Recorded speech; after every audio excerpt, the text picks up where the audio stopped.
Okey, berikutnya kita nak pergi kepada bahagian yang uh, seterusnya, iaitu pembentukan tiup debunga. Okey, dia bermula dengan pendebungaan terlebih dahulu. Pendebungaan tadi adalah proses pemindahan butir debunga daripada anther kepada bahagian stigma betina bunga kan. Okay, so butir debunga tadi dia akan melekat pada stigma. Dekat stigma ni ada sukrosa. Sukrosa ni dia akan merangsang percambahan debunga membentuk tiup debunga daripada nukleus tiup ni tadi. Okey, jadi kemudiannya nukleus menjadi tadi dia akan mengalami mitosis, jadi menghasilkan dua nukleus gamet jantan yang haploid. Okey, so nanti tiup debunga ni tadi dia akan terus memanjang kepada bahagian ovul untuk melakukan persenyawaan. Okay, ini adalah proses pembentukan tiup debunga yang bermula dengan pendebungaan dulu ya.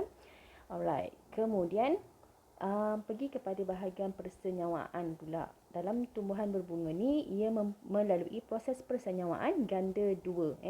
Kenapa ganda dua? Sebab dia menjalani persenyawaan yang membentuk zygote diploid satu. Yang kedua, persenyawaan yang membentuk nukleus triploid ataupun endosperma. Okey, that's why nama dia persenyawaan ganda dua. Okey, saya besarkan struktur ni. Okey.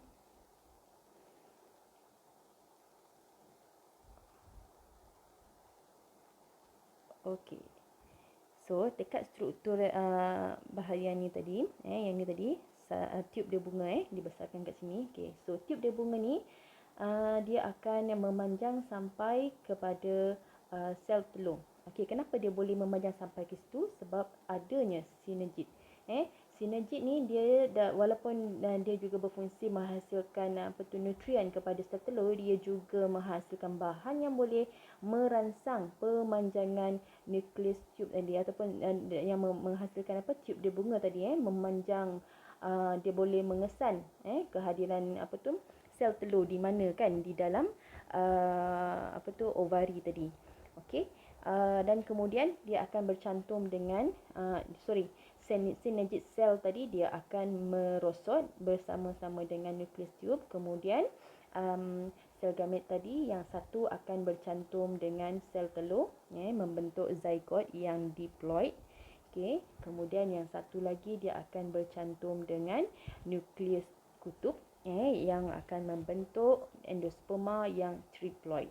Okey, manakala sel antipod ni tadi ia akan meluruh merosot juga. Yang asalnya sel antipod ni menghasilkan nutrien untuk perkembangan sel telur.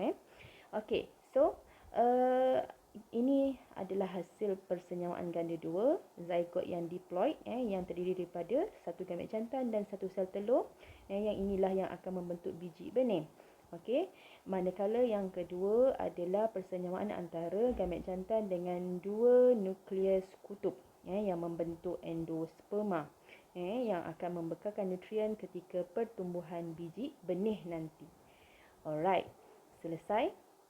Okey, kita tengok kat sini persenyawaan ganda dua dengan perkaitannya bagi perkembangan biji benih dan juga buah. Okey, ini adalah struktur biji benih di dalam ovari yang telah pun mengalami persenyawaan.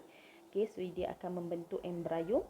Embrio terdiri daripada bahagian cotyledon, plumule dan juga radikel. Cotyledon dia akan membekalkan makanan kepada embrio kan. Okey, plumule dia akan terus berkembang membentuk pucuk awal, pucuk pertama nanti. Kemudian radikel akan berkembang membentuk akar tumbuhan.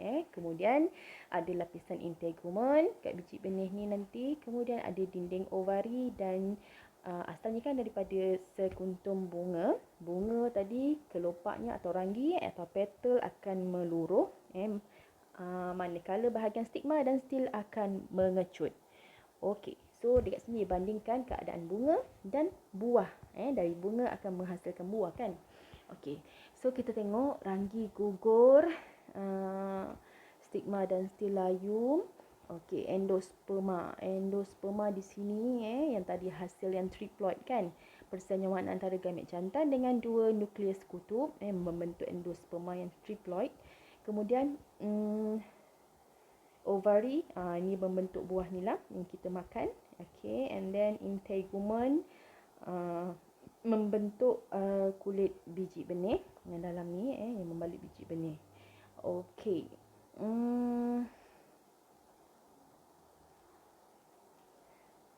Okey, dinding ovari dia akan membentuk bahagian kulit buah, kulit buah yang luar sini ataupun perikarp. Alright. Okey, selesai sampai situ. Okey, ini adalah kepentingan persenyawaan ganda dua, yang mana ia akan menghasilkan zygote yang diploid untuk kemandirian spesies tersebut, supaya dia punya genetik tadi sentiasa kekal. Diploid dapat diteruskan dari satu generasi ke generasi yang berikutnya. And then menghasilkan endosperma yang menjadi bekalan nutrien kepada perkembangan biji benih. Kemudian persenyawaan ganda dua juga yang akan menghasilkan buah. Dan seterusnya persenyawaan ganda dua akan menghasilkan pembentukan gamet jantan dan juga sel telur untuk membentuk anak pokok yang seterusnya.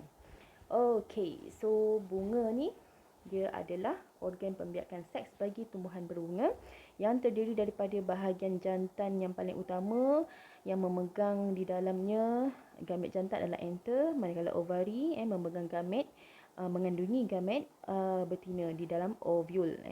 Okay, so dalam ovule ada sel induk yang megaspora yang mempunyai bilangan kromosom yang diploid, kemudian dia mengalami atau menjalani meiosis, menjadi megaspora yang haploid, kemudian membentuk pundi embrio yang mana di dalamnya ada pada akhirnya mempunyai dua nukleus kutub dan juga satu sel telur, dan pada yang jantan tadi, pundi debunga di dalamnya akan berkembang sel induk debunga daripada 2N.